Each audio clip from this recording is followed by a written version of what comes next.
കോടതി എനിക്ക് അനുകൂലമായി വിധിച്ചു. കുഞ്ഞിനെ ഞാൻ തന്നെ വളർത്തണമെന്ന് നിർദ്ദേശവും നൽകി.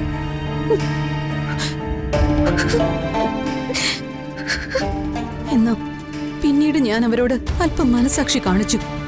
എന്റെ കുഞ്ഞിനോട് അവർക്കല്പം സെന്റിമെന്റ്സ് ഉണ്ടെന്നുള്ള തെറ്റിദ്ധാരണയിൽ അവരെ വിഷമിപ്പിക്കണ്ടെന്ന് കരുതി ഞാൻ ചെമ്പകമംഗലത്ത് കുറച്ചു ദിവസം കൂടി താമസിച്ചു. പക്ഷെ പിന്നീടും കാർത്തിക്കും ചെമ്പകമംഗലംകാരും എന്നോടുള്ള പീഡന പരമ്പര തുടർന്നു.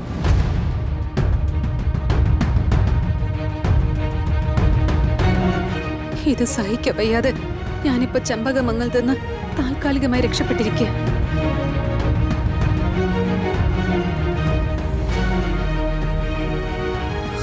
അടിയും ഇടിയും തൊഴിയും ഒക്കെ ആയിരുന്നെങ്കിൽ ഞാൻ സഹിക്കുമായിരുന്നു.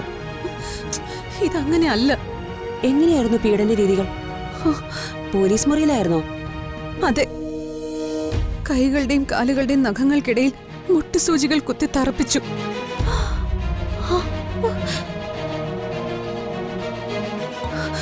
കസേരയിൽ കെട്ടിയിട്ട് കാൽവെള്ളയിൽ ചൂരലിനടിച്ചു.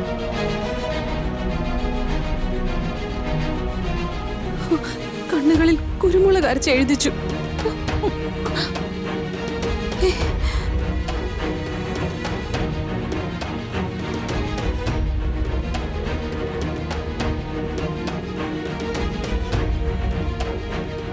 മാഡം, മറ്റൊരു ചോദ്യം.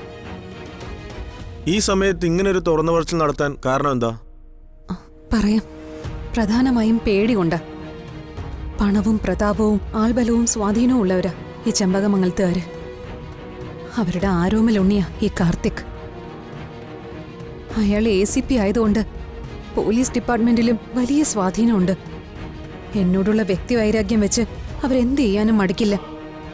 എന്റെ പേരിൽ കൂടുതൽ കള്ളക്കേസുകൾ കെട്ടിച്ചമയ്ക്കാനും അങ്ങനെ വേണമെങ്കിൽ പിടിച്ച് ജയിലിലടയ്ക്കാനും അവര് വിചാരിച്ച സാധിക്കും.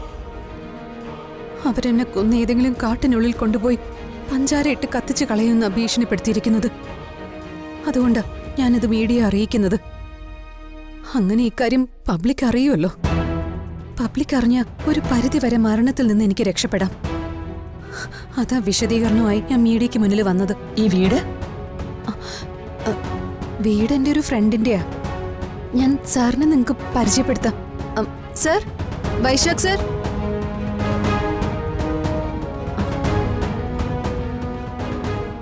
ഇത് വൈശാഖ് സർ, എന്റെ ഒരു ബെസ്റ്റ് ഫ്രണ്ടാ. അകന്ന ബന്ധുവാ. ബന്ധു എന്ന് പറഞ്ഞാൽ?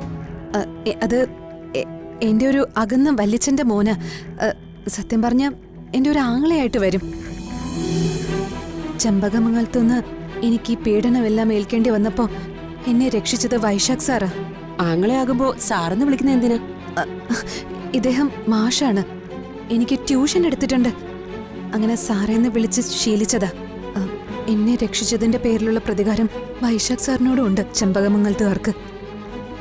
എന്റെ ഈ ആങ്ങളെയും എന്നെയും ചേർത്ത് ഇപ്പൊ ചെമ്പകമംഗലംകാർ അപവാദ കഥകൾ മെനയുന്നത്.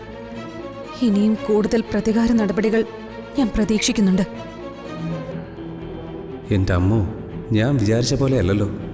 ഇവളൊരു തിമിംഗലോ, സകലതിനെയും വിഴുങ്ങുന്ന തിമിംഗലം.